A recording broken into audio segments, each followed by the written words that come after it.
Um, when I was in 8th grade, a group of people bullied this girl through the use of Facebook messaging and called her ugly and dumb. After a couple of days prior to the bullying, a report was made and it turns out she ended up cutting herself and considered committing suicide. Luckily, she is still here with us today. This event of her considering suicide or cutting herself wouldn't have happened if she hadn't been bullied. Today, I want to warn you about the impact that bullying has on society. I am warning you because sometimes people don't realize that the words they are saying or actions they are taking are affecting another person's life. First off, bullying is aggressive behavior among people that involves a real power imbalance.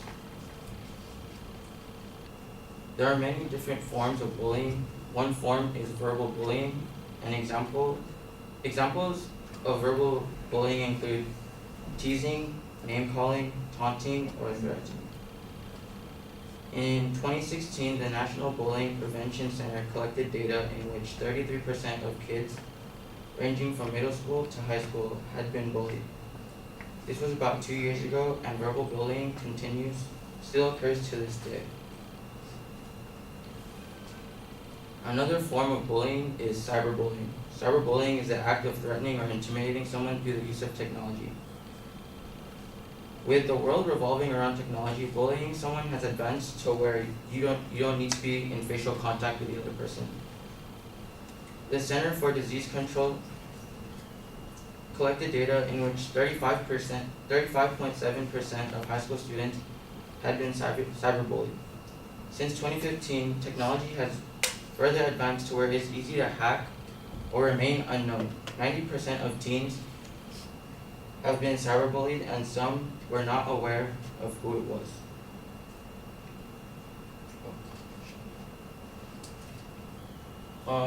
These are some apps that are used in today's society, and a lot of these can be used to cyberbully someone, such as Twitter, Instagram, Facebook, YouTube.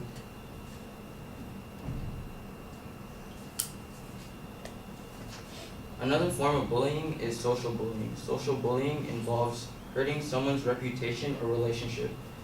Examples of social bullying include spreading rumors, embarrassing someone in public, or leaving someone out, causing them to be an outlier. Social bullying causes people to isolate themselves from others and avoid any type of interaction. Social bullying eventually causes one's self-esteem and confidence level to drop. Social bullying is one of the most common forms of bullying, typically in high school. In my high school experience, I witnessed many rumors being spread around for multiple reasons, but the most common was the hatred among one another. Another thing I witnessed is that people tend to not associate with one another because of the way, because it could possibly ruin the reputation that they have. The next form of bullying is physical bullying. Physical bullying involves violent behaviors such as hurting someone's body or possessions. Examples of physical bullying include taking or breaking one's possessions, hitting or kicking another person, or making rude, disrespectful gestures.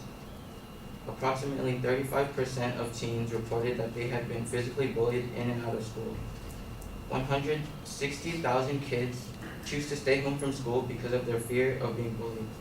Can you imagine being afraid to step outside of your own home because you fear someone will bully you?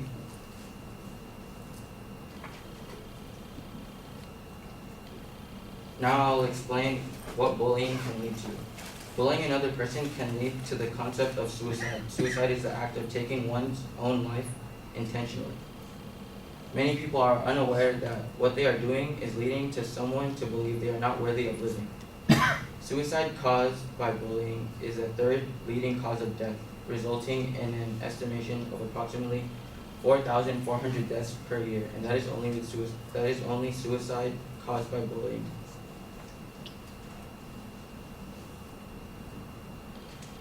Another effect of bullying is the trauma it causes to one's mind. Students who have experienced being bullied have an increase in risk for anxiety, depression, and poor academic achievement.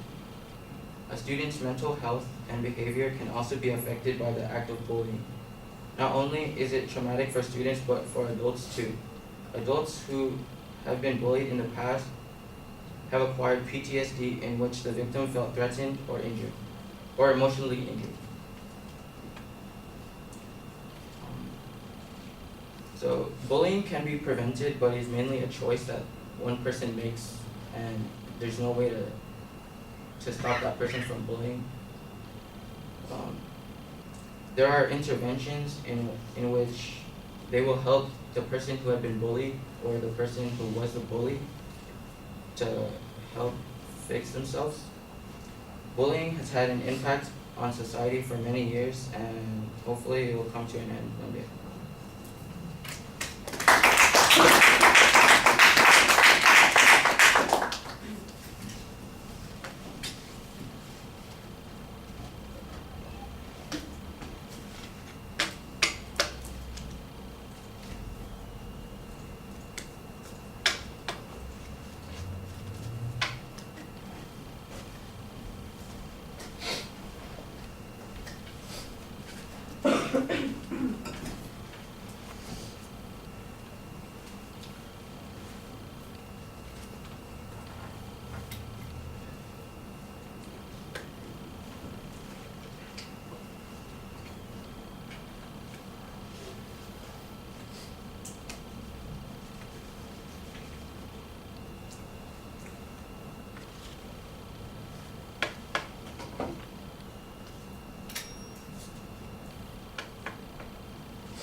So, Joseph, what did you think?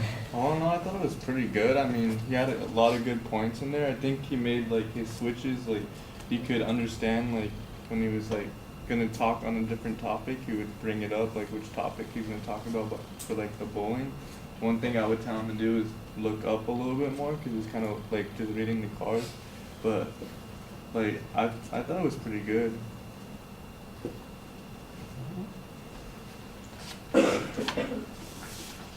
Well, at the beginning, I couldn't tell whether that was a quote that you were giving us or whether you were relating something that happened to yourself, that you observed yourself. And at the end, it turns out that it is something that happened to you or that you saw. And because you're reading it so much, it really doesn't feel very personal. The delivery thing is undermining you here.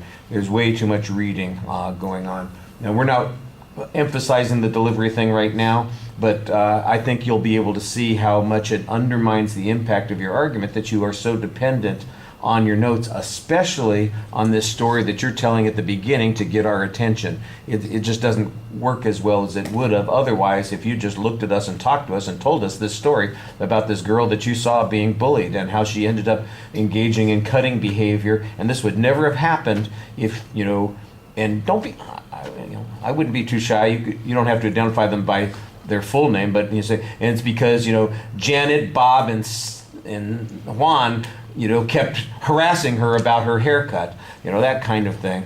It's a personal story. You've got details in there. That's the kind of stuff that makes it interesting, and especially when you have an opinion on it and you reflect that opinion through your presentation, that's going to make it more interesting and compelling to us. So it doesn't sound like it's just some mechanical report that I have to do. It's you don't want it to sound like your high school history report. You want it to sound like a presentation. I'm talking about this. This is something that's important to me. I care about this issue, and I want you to share my point of view on this. I think you need to be a little bit more engaged. The thesis is very clear. What's not as clear is how you're going to be developing the structure of the speech. Now, in the body of the speech, as I'm listening to it, I'd agree with Joseph. I thought that you did a good job highlighting what the supporting points were. Basically, you're talking about the different kinds of bullying and then what the consequences of bullying are going to be.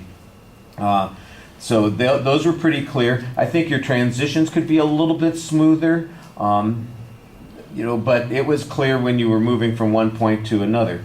The visuals don't add a huge amount to the presentation. There's a little bit of an emotional component with the two images of the kids who appear to be suffering from some kind of isolation, probably as a result of bullying. The picture of the apps just reminds us a little bit about what kinds of cyberbullying kinds of things go on. But you had a whole bunch of statistics about how many kids get bullied on a daily basis, or what percentage of kids are bullied online.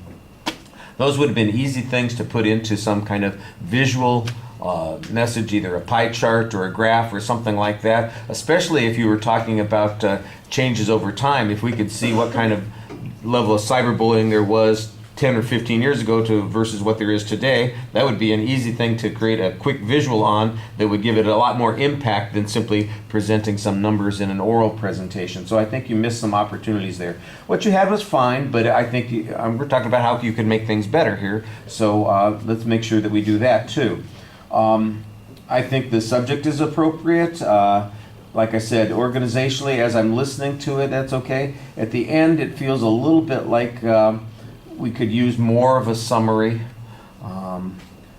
But by the way, you do a better job in the last third of the speech talking to the audience. You're a little bit less dependent on your notes. And so when you go back and are thinking on our next assignment where we're working on delivery issues, you can kind of compare how you were changing in the presentation if you go back and watch your speech. All right, thank you.